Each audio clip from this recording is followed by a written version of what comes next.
جب کسی انسان کو نوازنے پر آتے ہیں نا تو اس کی کچھ نشانیاں اور اشارے ضرور ظاہر کرتے ہیں۔ ہم انسان بہت جذباتی ہوتے ہیں، ہمیں ہر چیز جلدی چاہیے ہوتی ہے۔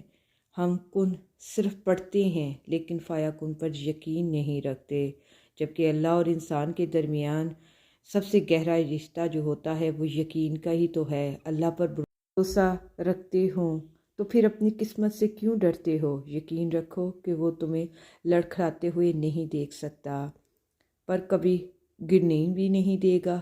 یقین رکھیں کہ آپ کی دعا کا جواب ضرور آپ کو ملے گا اور آپ کی خواہشیں ضرور پوری ہوں گی۔ آپ نے ایک بادشاہ سے مانگا ہے، وہ جس کے لیے کچھ ناممکن بھی نہیں ہے۔ آپ کی خواہشیں کتنی ہی بڑی کیوں نہ ہو، آپ کے مسئلے کتنے ہی مشکل میں کیوں نہ ہوں، اسے رب کے صرف ایک کن فیا کن کی بات ہے۔ اللہ جب نوازنے پر آتا ہے نا تو مانگنے والے کی اوقات نہیں دیکھتا، بلکہ اس کے مطابق نوازتا ہے۔ وہ خود جو قرآن پاک میں ہم سے کہتا ہے، غم نہ کرو میں تمہارے ساتھ ہوں، شارک سے بھی زیادہ قریب ہوں، سب دیکھ رہا ہوں۔ ہمیں تسلی دیتا ہے، ہماری امید باندھتا ہے، اور ہم ناشکری میں کہ یہ جملے کہہ دیتے ہیں۔ دعا کیجئے، کوشش کیجئے اور بے فکر ہو جائیں۔ وہ جو دو جہانوں کو پالنے والا اوپر ہے نا، اگر منہ مانگی چیز نہ بھی دے نا آپ کو تو اس سے 10 گنا بہتر سے نوازتا ہے۔ اپنے معاملات اور خوابوں کو اللہ کے حوالے کر دو اور اطمینان یقین کے ساتھ زندگی بسر کرو، اس بات پر بھروسہ کر کے کہ کوئی اس دروازے کو بند نہیں کر سکتا جسے اللہ نے کھولنا ہو۔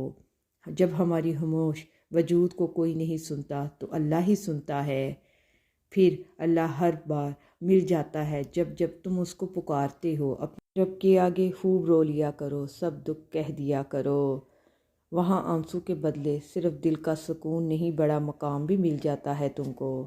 نا آپ کو بہت مشکل لگتا ہے، لیکن جب آپ کو اس کا اجر ملے گا نا تو آپ خود حیران ہو جائیں گے، وہ سب چیز بھول جائیں گے کہ آپ کو کس چیز کا دکھ پہنچنا ہے۔ تم دعا تک خود نہیں پہنچے، تمہیں دعا تک لایا جاتا ہے۔ تمہارے دل میں کسی چیز کے لیے دعا کا خیال آنا اور تمہارے ہاتھوں کو دعا کے لیے اٹھانا، یہ نشانی ہے کہ اللہ تمہیں نوازنا چاہتا ہے۔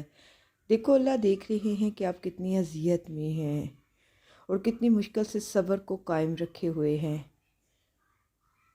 دیکھنا بہت جلد وہ آپ کو سکون سے بھی نواز دے گا انشاءاللہ، اور آپ کو صبر کا پھل ضرور عطا کرے گا۔ اللہ جانتا ہے کہ آپ کی خاموشی کون سے راز اور دکھ چھپائے بیٹھی ہوئی ہے۔ وہ جانتا ہے کس چیز کی غائل کر رہی ہے، وہ جانتا ہے کہ آپ کو کس چیز سے نوازنا ہے، وہ آپ کی ہر چیز سے باخبر ہے۔ وہ جانتا ہے کہ آپ نے کتنا صبر کیا ہے۔ اپنے آپ کو مطمئن رکھے کیونکہ وہ سننے والا اور دعائیں قبول کرنے والا ہے۔ بے شک